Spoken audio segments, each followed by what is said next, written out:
introduction for y'all. So here's the classic one. We should respectfully acknowledge that we're holding this event in Treaty 6 territory, which is a home and traditional gathering place for many diverse indigenous peoples, including and not limited to the Cree, Blackfoot, Métis, Iroquois, Dene of Ojibwe, Saulteaux, Anishinaabe, and Nakota Sioux. So we're going to be carrying on this discussion from where we were last time, which in the last discussion we're having a lot of different people coming from different backgrounds in the relationship with philosophy to talk about how this thing that we call philosophy can be approached from a lot of different places. So carrying on from where we were at in the last segment, one of the major themes throughout our discussion was the difference of places of thought and truth.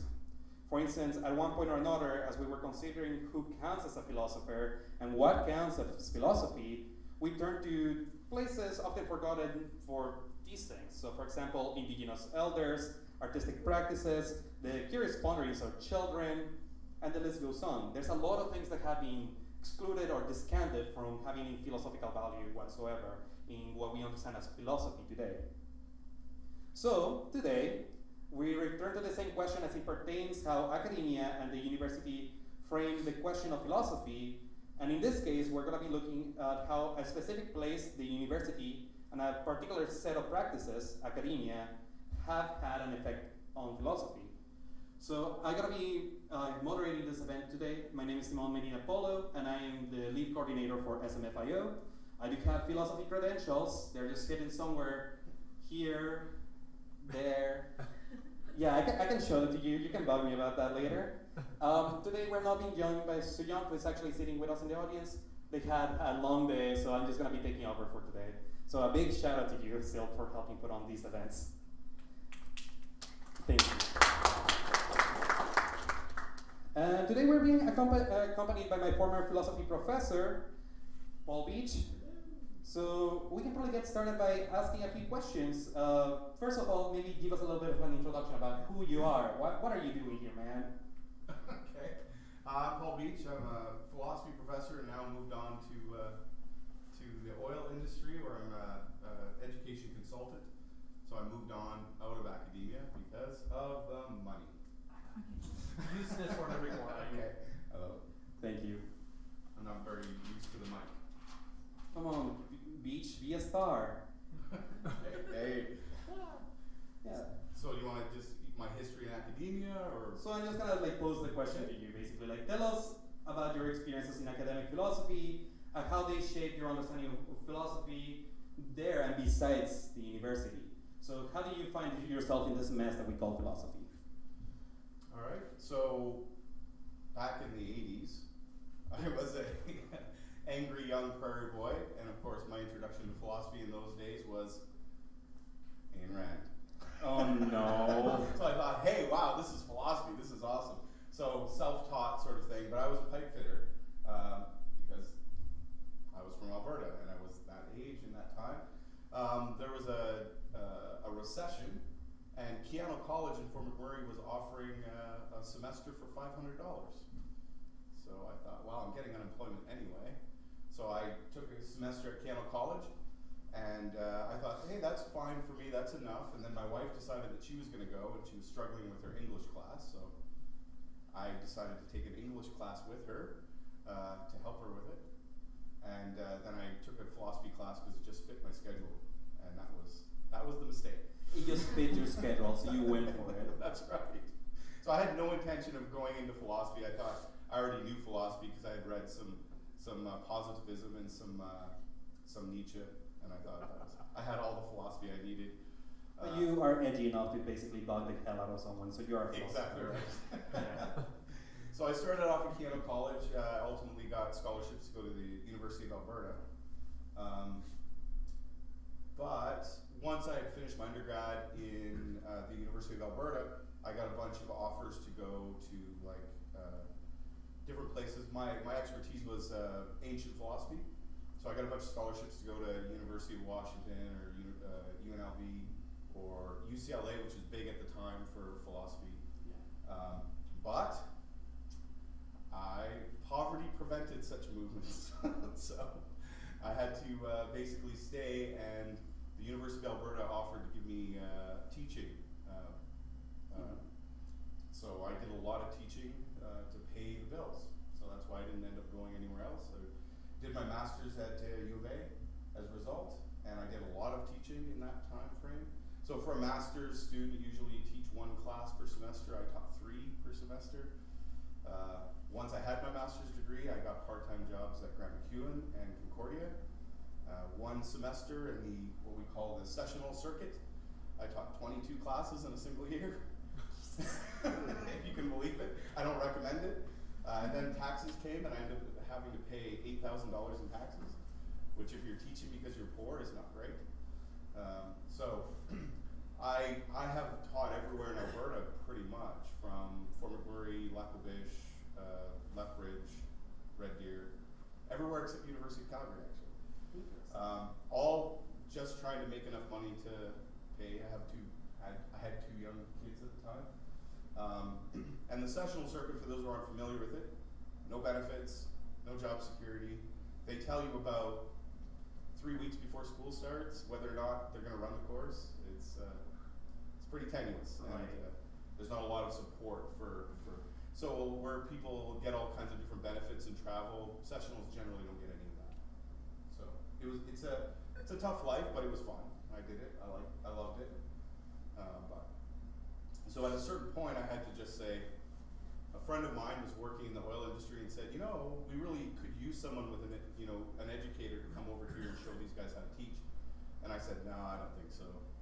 And then he said, well, we'll give you this much money. And I said, oh, I don't think so. And then my wife heard how much money I was going to make in that job, and then I had to take the job. So that's how I ended up leaving academia. And for a first little while, I taught night courses still for the first 2 years.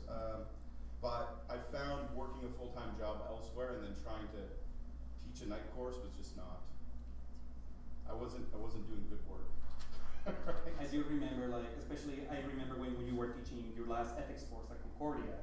I just kind of popped out just to see what's going on here? What are these kids doing these days? And I just kind of remember walking in and just having students just being pretty quiet. The energy was very different because everyone started by a night course when that's happening. So you don't have people as invested. You don't really have the space for you to do the work that you want to do necessarily, I imagine. Yeah. So well, in that transition period too, I experimented with a lot of other ways to be a philosopher outside academia. So I think Will was in one of my book clubs, which was pretty fun, right? Mm-hmm. We got to do a lot of really good philosophy and book clubs. I used to go to the Concordia Philosophy Club, even though I was working. And I was running it for a year when I wasn't even working there, which was weird.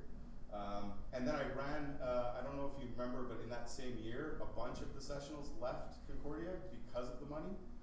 Mm-hmm. And all very popular, and we ran a lecture series at night. So I ran a philosophy, and then we had McKeelson do classics. Yeah. I know that's her. Yeah, and so that was quite fun. We basically said, pay us $50, and we'll teach you a semester of philosophy or classics, and it was actually quite fun. Yeah. I think Sarah, you were in some of those classes. So that was fun outside of academia doing philosophy. Yeah. And there was nothing to mark. So. This gives me actually a lot of interesting points from which to take off. And the first question I want to start asking you from there is, so you had this chance encounter with philosophy where all of a sudden it was just a class that you ended up taking, just cause. What made it stick for you? Well, I'm gonna remind you to use the microphone. Okay. Well, that was the promise early on. I had taken a semester of school, and I thought, yeah, this is interesting. I can see why people do this, but it's not for me. I'm just waiting for the oil field to get back so I can go back to being a pipe fitter. Then I took a philosophy class sort of by accident and read Socrates, right? And my philosophy professor at the time was an amazing instructor who didn't really. People were really upset because they're saying, what's on the exam? You're not teaching us anything. And I'm like, this is amazing. Because he was asking us to read it, think about it, and talk about it. No other class I'd taken did anything like that. That right? Sounds like someone I know. Yeah, right. And then I had a talk with him afterward. He said, so what are you doing? At the end of the year, he said, what are you doing now? I said, well, I'm going back to the oil field. That's what people in my family do. That's just normal, right? And he said, you should consider maybe, look, you're actually good at this. You might want to give it a shot. And I'm like, yeah, I know, but what kind of usefulness is it? Oh, the classic question, what is philosophy good for? And he gave me a really good answer. He said, well, you're looking at it in terms of like utility, you're looking at it in terms of money, you're looking at it in terms of all of these things. He goes, what is the usefulness to the quality of your life and the lives of people around you? And I wish he wouldn't have asked me that question in retrospect, because I would own a house by now, but ultimately that spoke to me, and I was just like, yeah, I've been looking at it in terms of, and you still see that. People are trying to sell philosophy, like, you can go to law school if you take philosophy. You're more likely to make money here and there and there. And ultimately, that's not the draw of philosophy. Like every so often I see, for example, the University of Alberta's philosophy department's Facebook page share this. It's always the same article about how you can integrate philosophy into the market of ideas, and personally that disgusts me. So that's a certain point where I find that it already figures too much what the subject matter looks like, what it is for, what it ultimately is trying to ask. Well, the irony of that, because I remember that page, is that nobody who's actually serious about philosophy is in philosophy for those reasons. Nobody, right? I mean, if you want to make money, go work a rig. I'm serious, you'll make immediately way more money than you'll ever make in anything else with no discernible skill set. So, all right. And yet, we keep trying to sell to people who aren't buying that product, right? Because also one of the struggles I've been seeing too is that the question over the production of truth, the consumption of truth, who is engaging with truth, has become this question of we're struggling selling truth to people almost, to the point that we really have to dress up whatever we can as truth as a way of like making it palpable to people, making it the fast food of information or understanding almost. Well, that's sort of just one sort of part of this whole issue of how academic training is now being marketed like any other kind of trade, right? Right. And so they're marketing to people who want to make money off this, they want to make a career out of this. And in doing so, sort of missing the point of, I would say, liberal arts in general, but philosophy in particular, right? Trying to say, hey, here's a skill set you can learn and then put on the open market. And that starts to seep into the actual running of the courses. It becomes a commodity. At a certain point at Grant MacEwan, they said, stop referring to them as students. They are clients. They have paid for the course, and you'll give them the product. This is actually a conversation I had, and I was just like, what is happening? I did not sign on for this, right? And it was hurtful. It's hurtful to the level when you put your heart and soul into a lecture, and at the end of the lecture, someone puts their hand up and says, will this be on the exam? And they don't understand why that hurts you. Like, it's just like, but it hurts my mark, man. My GPA. I know, because they're clients. They've paid for a commodity, and they want to know what the outcomes are. Mm-hmm. What is the outcome at the end of this? What am I going to get? What did I get for my investment? And when you look at them and say, well, you think better, your life is broader, the world is richer because you can think about it, that doesn't faze them at all. They're like, yeah, blah, blah, blah, right? And then, so what do you say to that? You either get it or you don't. You're either in for that uncovering of alternative understandings of the world, or you're not. Well, it certainly sounds to me like you had a similar experience before you got into philosophy, where you were in that kind of space, and then there was this kind of leap into philosophy that suddenly happened, where it was no longer, like it little changed the way you perceive things altogether, and so the question seemed like a non-question at the time that you made that leap. Well, I mean, that's sort of the tragedy of sort of my, we'll say, philosophy career, is that I had this, my introduction to philosophy was what I wanted philosophy to be. Like, he described philosophy in the way that captured my imagination, made me want to be a philosopher. And then after years of academia, it was immediately present to me that was not what the institution was hiring me to offer, right? Yeah. I didn't get to do that. In fact, it became harder and harder and harder. If you remember the last days of Concordia, I was like rebelling against the system just to do what I thought philosophy should be. Well, one of the reasons why I'm doing this personally comes back to that. I remember that one time when I was doing my capstone course on political philosophy with you, you asked me a question which was like, hey, where is this shit taking place? Is it taking place in the university, or does it need to go somewhere else? So that's personally how I ended up doing this kind of endeavor, like, hey, how can we bridge those gaps between academics and non-academics as a way of, again, philosophizing again, not doing what is being done in the university. So another question I had for you, because I know that you have particular experience on that, is you've seen the transition of universities turning into corporations, basically. So could you speak a little bit to that? Yeah. Well, it's kind of a systematic dismantling of, if your vision of philosophy is sort of Socratic, like you're going to go into the forum and you're going to question assumptions, and you're going to teach your students to question assumptions and get them to think critically, and then you're told, but the syllabus says Descartes, so teach Descartes, right? Then you're just like, oh, I get that, right? Well, this is the textbook we ordered, so use it, right? Like in little bits and parts, right? It becomes, so there's this idea that there's a commodification of what you're doing, right? And so if your passion is in it, you can't help but feel alienated. That's one part. And then there's the bureaucracy enters into it, right? It becomes a self-perpetuating cycle where the relation, all critical thought becomes, it has to be quantifiable, it has to be measured. Outcomes have to be produced. So you'll remember me rebelling against the idea that we had to have a final exam. Yeah, right? I remember. Just the I idea remember that why, and I asked them, well, why do we need a final exam? Like, I can tell you who's doing this and who's not. I can tell you who's doing it well and who's doing it better. Because I talk with them every day. That's what we're doing.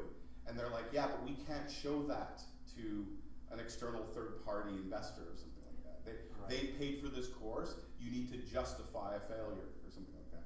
And the only way to justify that is them failing an exam. Basically set up almost traps for them to fail. That's right. Yeah. And that's a really bad setup, especially when it comes to philosophy. Because I do remember, for example, when you set up assignments or anything of the sort, you would make it so, yeah, you can write me a basic ass essay the way that people normally expect, but you would have the occasional person that would do you, let's say, a play or a piece of poetry or something to still engage. Or a diorama. A diorama. Or the occasional like video presentation or something of the sort, which I know that you had like hell and earth happen in those. Did you have to do Plato's cave diorama? No, I was the basic ass person that was like, I just want to hand my academic papers. Well, see, so you're experiencing that same thing. Like, I'm telling you, I'm looking you in the eye and saying, this is philosophy. Express yourself in the medium you feel comfortable with. Explore some ideas in front of me. That's what I want to see. Right. And you, a creative person, are still have an inner voice saying, write an essay. Right. Justify the grade. Collect those A's and move on, right? You were saying that to yourself. I have to use the phenomenology to be valid. I know, right? Yeah. And so you're telling people who are talented and creative people, and they're locked into that same system, right? Because they can't go on in academia unless they can show those. And my testimony is not going to help, right? I'm going to say, yeah, I know he has C's, but look at this Plato's cave diorama. Like this is off the charts, right? This is not going to help you. Yeah, because so this actually comes back to something we discussed in the last segment for this, where we were coming to this discussion where like, is the fact that I'm having a notion of philosophy really working against doing this thing? To the point that I'm like literally chasing after a certain like idol, like this weird form of idolatry of philosophy where I'm literally preventing myself to actually engage with philosophy as such. Where, for example, like children may not have a notion of philosophy that is working against them in doing these kinds of ponderings, so they seem to more freely ponder as opposed to the adult that is doing academic philosophy who is like, oh, but I have to write about determinate reflection like 3 times before I feel like I'm justified in making my claim, and then I have to give my modus ponens and all these things so I can feel justified. And maybe I'll add some diagrams, why not? Because that's math, right? And logic. Yeah, and if you're going to phone it in from the professor side, you just need to be able to check all those boxes. They wrote 3 essays and wrote a final exam. Yes, he got an A, right? Yeah. And even though you know, I mean, there's times when I'll talk to a student and say, yeah, you got an A, but you're not really philosophizing with me. You're not telling me something you really care about. And they're like, yeah, I know. Yeah. But I have other classes. Right? And it's just like, it's heartbreaking, right? Because they're stuck in this same sort of system where the problem that I've found with academia is that it privileges what we might call academics, right? Especially in philosophy. So, Like did you publish? Did you get a grant? Do you have a sexy enough thesis that's going to bring in dollars? All of those things. And there are people that are really good at that, right? But they're not necessarily good in teachers, mentors. Like I had a great mentor at Keano College in Fort McMurray, right? And then I went to the University of Alberta thinking, oh my God, if I have this here, there's just gonna be all of these amazing people. And I met this guy for the first time at a conference who I had been reading and writing on, right? So if those of you who read Aristotle, there's this concept of akurion, right? Where Aristotle says something like, men and women have intellects, but women's lack authority is the way it's usually translated. And so I did a lot of study, and this is back before like online searches. I found every use of that in Aristotle and found every use of that I could find in Greek writing. Right. And then I came to this conference to talk to this philosopher who had written something on saying the authority had to do with inner authority, like women were weak-willed sort of thing. But Aristotle doesn't actually say that. He just says their intellect lacks authority. And so I had this idea that, well, maybe what he's talking about is when they speak, because this is my experience, in a room, no one gives credence to what they have to say.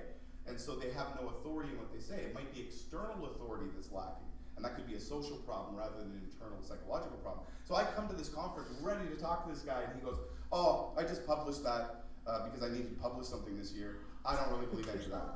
And I was just like you could see my whole psyche crack in half, and I'm like, what the fuck am I doing here? Well, there's some papers like that. Why did I come to Seattle to talk to you? Like, this makes no sense. So it was a disenchantment that was very deep.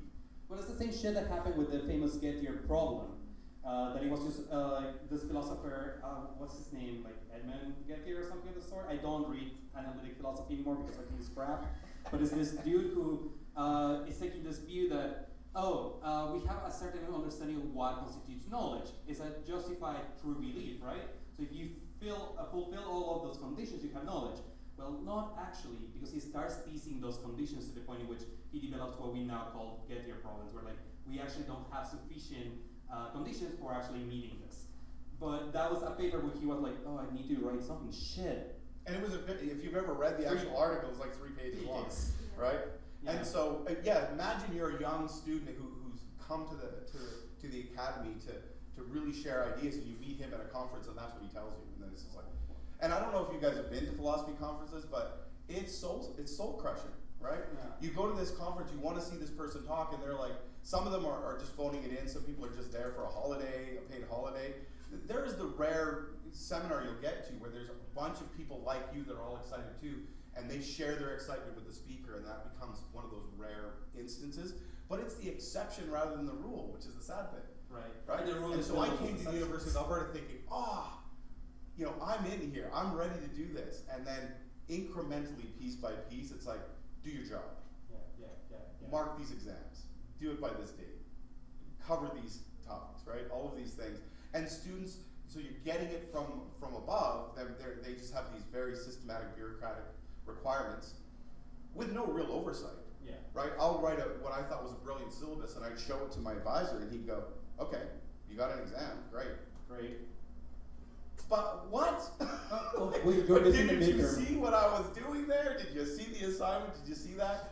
No, nothing like that. So no real oversight, and then at the same time, all of your students are being trained in this way, such that even you were giving me that kind of stuff. Oh yeah, right? I think it was only you asked me the question like, so are you really gonna do this shit here? That I was like, I don't wanna do my master's, fuck postgrad, I'm just gonna go to conferences to bug all these people that got stuck in the chair. But it's tough because I definitely come across issues like that. Like when I went to my first conference, which was this conference in Warsaw, Poland, on issues in contemporary phenomenology. I'm a big passionate Derridean. I love Jacques Derrida because I think very intimately a lot of his theory, which is really obtruse, is really about him trying to survive the traces of like lost experiences, especially as a Jewish person living after the Holocaust. It became a big question for him. So I walked into the other person that's doing a presentation of Derrida just to see some dry ass bullshit about method. I'm like, but where's Derrida in that? Where's Derrida? You lost them. traces of his survival at that point. And if you talk to those people that gave that dry ass garbage, if you actually got them alone and put a couple drinks in them, they would tell you how they got there, Yeah. right? And the idea is that they originally had great ideas, and that was not publishable, and that was not what we want, and that's already been written. And why are you talking about something that someone's already written on? And incrementally, they're pushed into doing drivel that they're not passionate about, Yeah. they don't care about. I mean, part of the problem, I think, is when you talk about what philosophy is, like what it's supposed to be, we, over time, the early universities who were, developing philosophers, the universities were there to give you skills training so that you had the skills to do philosophy. It wasn't philosophy they were teaching. It was the skills. Right. So they're teaching logic, they're teaching rhetoric, they're teaching grammar. Why? Because you will be better able to articulate your concepts, your ideas, if you have this skill set. So what academic philosophy does for you, I think there still is a value to it. It doesn't make you a philosopher. It gives you skills that are useful to philosophizing. So if you pay attention, so that dry ass method, Yeah. it's pretty good to know. It's pretty good to know. If Like, I you're do going to use but- it for something useful, right? Yeah. But if that's your end game, right? If your end game is just to talk about method, then you're missing the point. I mean, some of the great books written on method by like Leibniz or Descartes or something like that, that's not their end game. No. Right? They're They're doing gone. that because they're saying, in order for you to understand, to really get the profundity of my thought, you need to know some things, right? Some of the driest stuff you'll read is Kant's methodology, and he lays it all out for you. Yeah. It's hard, but you understand them better if you take the time. That's what we do. Philosophers take the time to learn the skills to articulate and comprehend complex ideas. Our job, however, is not to do that. Yeah. Our job is to then take someone who's not a philosopher, and when they're struggling with their ideas, like Plato says, you're the midwife. Help them give birth to their ideas, help them find their own ideas. And if you took a philosophy class where you had a professor that did that helped you articulate your own issues, your own problems, you're grappling with, I'm living in a society that doesn't value me or doesn't recognize me, and then you say, let's help you articulate those ideas so you can share them with people and get response. That's what philosophy is. Right. So we're not doing philosophy in academia. We're stuck in this treadmill of method and skill set development as though that were philosophy. It is not. Like I find one of the first things that, because I've been thinking a little bit about how is it that we go about having an understanding of philosophy. And I find that very often times, for example, people walk into a first year philosophy class think, oh, I have an opinion, so I'm already philosophizing. Which I think is not inequality, right? Like I find that first you have this opinion that is unconstrained, and then you're met by the opposition of someone else that starts being this thing that starts determining further what you have to think. Because your opinion doesn't have to account for anyone else responding to you. So you start having to develop a position. And the thing that I started finding with education in philosophy in universities is that the first thing that we teach people is positions. Recognize a position, what constitutes a position, so you are able to yourself have positions. The curious thing that I'm always interested on is how is it that we are always going towards positions first of all, and I think this came up again in the last segment. For as much as I have a position, there's still something that drove me to philosophize. That oftentimes I see a lot of people in their own attempts to do in philosophy trying to reconstruct that missing thing as you're trying to do this endeavor. So by the time that you're doing positions, that you're saying, oh, this is my position, this is how I articulate it, you're still struggling to articulate that initial impulse. And it becomes this restlessness and dissatisfaction of doing that. And I think a lot of the fault of it comes to philosophical education starting out with look at positions, because that's most of what you're going to be doing. But I mean, we're not. Sorry. Oh. We're not alone in that, though. I mean, but it's just culturally we have more familiarity in other pursuits. So yeah. Imagine you took your first dance class and you said, I already know how to dance, watch me go. And then you flip and flop around, right?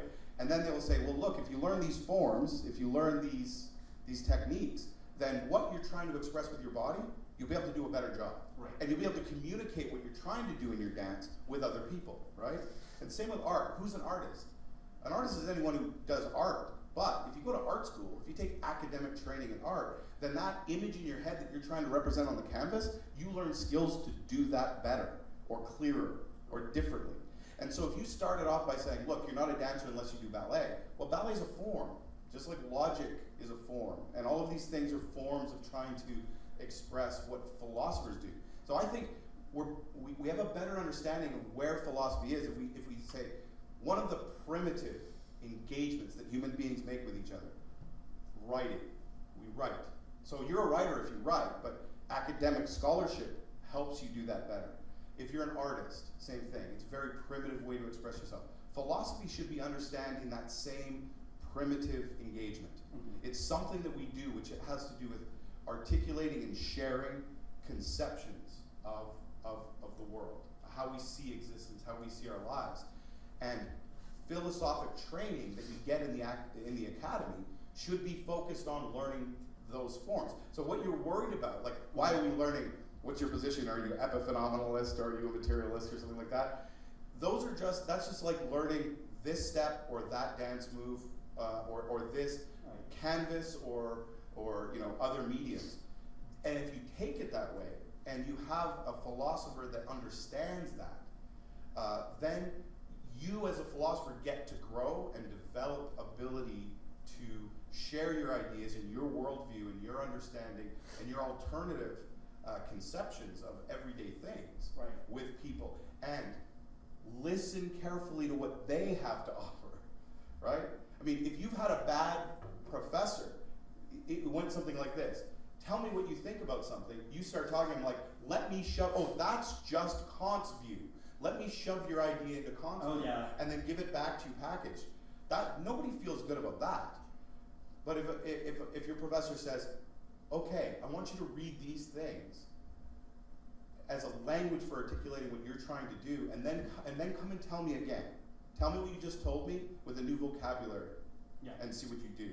I'm not saying you're saying what Kant says, because you're not, right? But reading him, taking him seriously, seeing him grapple with the same ideas that you have, you'll find a kindred spirit. You'll be able to tell me more carefully what you have to, how you see the world, and share it with people who are not philosophers. So we get into this weird position where the only people that understand me are other philosophers. Well, then you're doing it wrong, right? Honestly, if you can't tell me what you're thinking without dropping Derrida, then you missed the boat, right? Because Socrates didn't expect the people in the forum to know, in the agora, to know philosophy. They expected them to know poets. He expected them to just be able to know what they thought, right? Just like explain what you think, and then we'll talk about it, right? Yeah. I think that's what's missing in academia in general, and certainly that's part of the misconception of why people don't think they do philosophy. Remember when I asked you guys, how many of you can draw, and nobody put their hand up? Yeah. And I said, how many of you can dance? And one person put their hand up. And I said, look, you're human beings. You can all dance. You can all do art. And you can all philosophize. So what are we doing here? we're just learning some skills that'll help you do what you're already doing, right? Hopefully. And hopefully realize that you're already doing that too. Right. You're just doing it imprecisely or in a way that's not easy to communicate your ideas with others. I wouldn't even say you're doing it badly, because to everyone from your similar life, it'll make perfect sense. Right. Like there's always like as much as there's a jargon of academia, there's still a jargon of everyday life where like little linguistic communities will have their own like ways of communicating with each other. So certainly. I have one last question, and we can just kind of chat from that into the end of this segment. So, you've been a person that has held two different positions in academia. So, the student and the professor. So, can you talk about the climate within academia as a student and how it differs from that of a professor? All right. So, the good thing about being a student is you've got that hope, you've got that promise. If you find a good mentor, they can introduce you to things that you wouldn't otherwise do, right? So I came into philosophy thinking I knew what philosophy was from a very, very small subset, right? And I remember I took a class with Cressida Hayes, and she made me read Iris Marion Young. And I opened that, I read the first couple of pages and went, garbage. This is utter garbage. But I was articulate, so I went to her and I told her that. Cressida, this is utter garbage, why are we reading this? Oh, that's pretty articulate of you. That's right. And she took, instead of like just pushing back or doing anything like that, she paused for a moment, she took a breath and she goes, so what you're feeling, and everyone taking across the face cards, she said something to the effect of like, what you're feeling is that this is an alien viewpoint. And I'm not asking you to agree with it. I'm asking you to try to understand why she would see things that way and see if it helps you understand. If you disagree with it, fine. But you better be able to explain where she's missing the point or where she's not speaking to your experience. But even at the end of the day, you don't agree with her, you will understand the way other people see the world, and that's valuable. Right. And I was like, all right. Yeah, you're right, I can't argue with that. And so it was an important movement in my development. But what if I didn't have someone like that? What if I had some of these dogmatic professors that say, this guy's right, everything else is crap. This guy's right, everything else. Jordan Peterson. Right. Well, you're going to get that. You're going to meet that in academia, which I wasn't prepared for. Yeah. Right? And I ended up reading a lot of things. So as a student, the value is, if you're open to it, that you'll get a whole bunch of perspectives that you have no interest in. Not only that they don't share your experience, but they don't share your interest.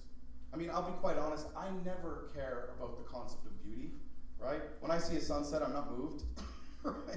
It's just not part of the way, it's not my interest. That's beautiful, man. I just don't care, right? And yet, I took an aesthetics class and I went into it thinking that, like, look, I don't care what beauty is. I just need this for my degree, right? Right? Oh, yeah, right. And then, so again, my professors sort of explained to me, like, yeah, but let's just take for granted you need to take this course for credits. You can either fight it and ignore it or devalue it, or you can pay attention. Listen to, try to figure out why other people might think beauty is important. Now, I still don't see beauty in the sunset, but I understand a little bit better why people do, right? And that's worth it to me, so that when I'm talking to someone like that has this alien viewpoint, and I want to explain something that I'm trying to do, I could say something like, it's kind of like the beauty you see in a sunset, right? Which I didn't have the ability to do if I hadn't taken that seriously. So as a student, the value is that you are put in a position to go outside your comfort zone, right? To go outside the things that you value, the things that you believe, and the things that comport with your experience, and try to see alternative articulations of the way the world is. And you don't want to, in a lot of things. Part of the problem with the contemporary academia is it's becoming more and more tribal, so that you can just avoid those and stick with your people, right? Right. I can avoid all those goals. Like, I can go online and say, that guy thinks that, not taking that class, right? And that's the mistake, I think, right? That having taken the classes of things that I thought were just not for me, like if I could have chosen, if it was a different world, if it was a world like now, I wouldn't take anything but ancient philosophy, right? And I can get my degree, you can get your degree taking nothing else but just that thing, filled with, old white dudes that already agree with you, right? And that would be the mistake. So that was the value for me as a student, and I think it's a value that's harder to find. And I think, so this actually relates quite a bit, because, so for example, like, the question, because you are talking about beauty and aesthetic feeling, which coincides with another question that I think you might find interesting, the religious feeling. The oceanic feeling of feeling at one with the world that a lot of people experience in mystical experiences and all that kind of jazz, which I know is one that you don't personally feel in touch with. So, particularly in somewhere like Concordia, I imagine you came across that one a lot. Yeah, I mean, it's the equivalent of people saying that they can hear a certain note, and your audio range just doesn't register it. So I'm in a whole university full of people that are all religious, and they're saying, don't you have this religious spiritual feeling or this need or this God-shaped hole in your heart and that sort of thing? No, I never had that, never felt it, still don't. And so it was very difficult in a lot of these, given that one of my areas of expertise was medieval philosophy. So you have to do all the Christian philosophy. I had to look at it as kind of like an artifact, right? Here's an artifact. Imagine you believe this. This is why you would think this way, right? I mean, I was teaching a course in early Christian thinking, and one of the students found out I was an atheist, and she was outraged. And she said, how can you teach Christian thought if you're an atheist? And I said, well, there are male gynecologists, right? I mean, I don't need one to know how it works, right? Right. no different really with all of these thoughts. If you push yourself to the limit and say, let's figure out why you might think that. And there's a sense in which, just kind of like some anthropologists who go and study a culture, they will see stuff in our culture that we don't see. They're so obvious and everyday to us. They don't realize it's a choice they've made, or it's something that they're part of, or an assumption they've made. We don't see it because everyone around us agrees. And then you come from the outside and you say, yeah, you guys all believe this. And they're like, I guess we do, but I mean, everyone does. No, everybody does not. Like it sounds like to me akin to what a psychoanalyst does, particularly when someone starts telling a story about themselves to someone for like however many months, like 3 times a week, 4 times a week, only to find those little idiosyncrasies where you realize that structurally you have a blind spot that you're not quite taking note of. And you need someone else to come kind of help you understand yourself. Like sometimes we need someone else to work through ourselves, to have a sense of who we are, or what we're not, too, in many respects. Yeah, I mean, that brings to mind, I was trying to think of a way to describe what it means, what a philosopher is. Because there's been a lot of talk in your talks about, you know, who's a philosopher? Yeah. Do you need this credential to be a philosopher? Do you need this training to be a philosopher?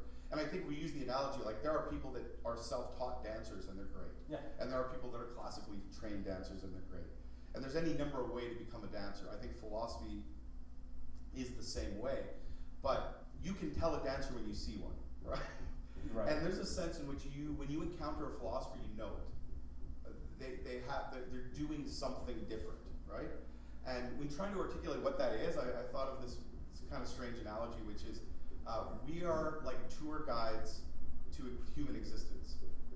You know, you ever travel somewhere and they go to Iceland and you say, how was the trip? And they said, well, I went to the spa the whole time. And it's like, well, wouldn't it be nice if you had somebody with you? They could explain the significance of various things and maybe direct your attention to things that matter, or things that you didn't realize that you would like to do. I think that's what philosophy does. You're going through your existence, you're dealing with your everyday stuff, and on an everyday basis, a philosopher can say, but did you see that? Did you notice the significance of that? Do you realize the history of this? Do you understand why that might matter? Do you understand what kind of assumptions go into that endeavor? That's what we do. We're like the guys on the bus as everyone's going through life saying, on the mic, by the way, if you look to the left, I like how you actually use the mic for that. you will see, right? I mean, it's a kind of tour guide to human existence. If we do it well, and it helps to have all this academic training to be able to better articulate and point things out and explain things. But ultimately, at the end of the day, that's what we're doing. We're that kind of midwife to other people's ideas if we're doing what we should. Yeah. Right? I definitely had a similar experience going to the Royal Alberta Museum and going to the section called Human History, which sounds kind of like what an alien would say, oh, this is where like humans habituate. Let's just put a bunch of human stuff there and call it it. That's right. And it was just really weird because like had its own experience with like curatorial studies, museumization processes, and cultural studies. I was just walking by this place, be like, this is really like, they just put a bunch of stuff on top of each other. And I was hanging with my partner at the time, so I was just like, okay, let's make this actually an educational experience. Let's just walk through this, and I'm gonna tell you a little bit about what's going on here and why this place fucking sucks. And that's where the philosopher comes in. You see like, here's the Native American exhibit. Yeah. And then the philosopher in the room is saying, of all the artifacts, why that?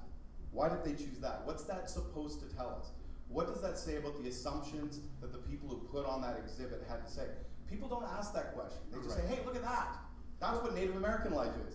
But it takes a philosopher to be in the room to say, why that? Like, why is that the significant one? Why did you choose that? Why did you put it in that order? Why did you have, right? That's what we do. And we do that on a daily basis. If, where does philosophy occur? Not in the academy, but in everyday interactions. When you're sitting there and you're in the elevator and you're saying, I really have to hurry to do this, and you say, why? What happens if you don't? And why is that your priority of all the things in your life? And why are you worried about it now when you can't do anything about it? Like, those questions we need to ask people so that they can reflect upon what matters in their lives, what's valuable. And no more so than social media. It's the new reality for us. And I see philosophers on the internet and it makes me sad. Because they just want to weigh in with opinions rather than doing what philosophers do. When somebody says something dumb, don't tell them they're wrong or stupid. You should be getting at their What experience led them to think that was significant to post?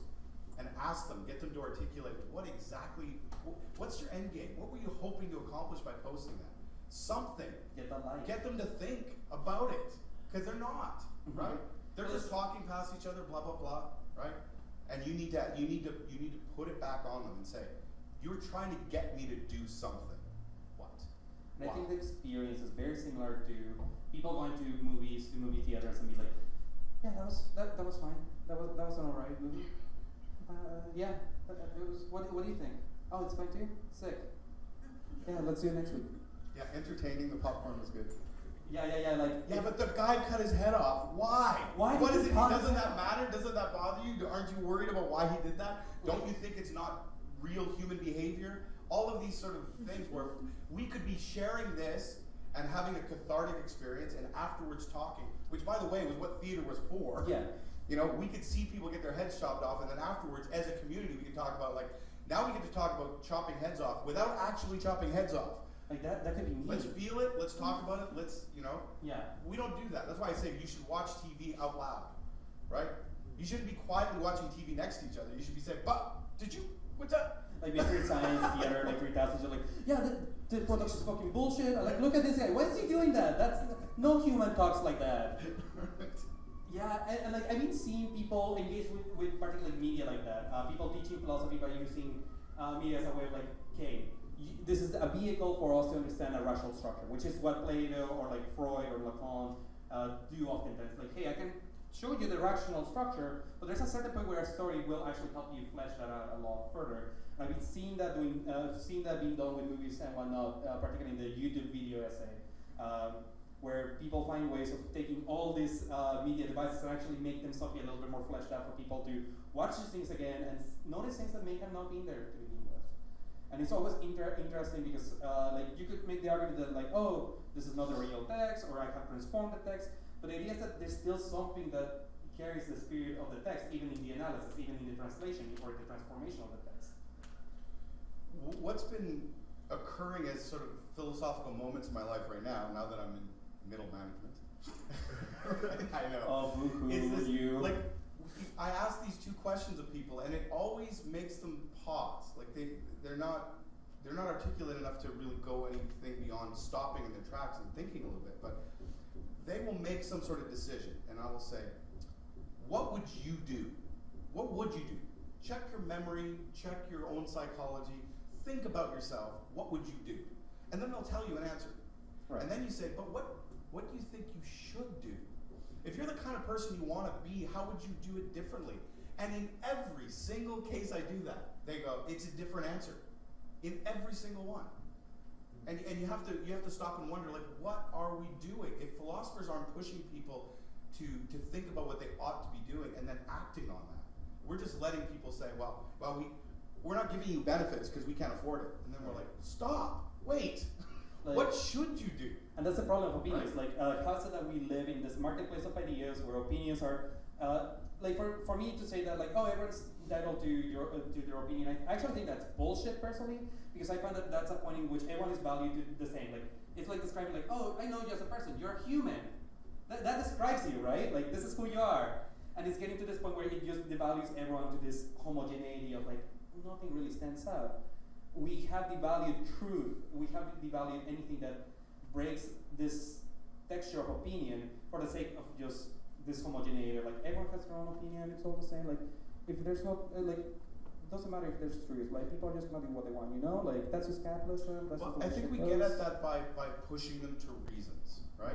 Right. I mean, if we say everyone's opinion is equal, okay, so everyone has a right to be heard. Let's say that. Yeah. Like, I will listen to everybody, but if your reason for believing that is you read it on the internet, that's not good enough for me.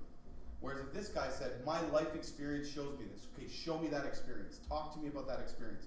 That opinion's worth more, right? Right. So everyone has a right to express their opinion, and I should listen to it, but they don't get equal value.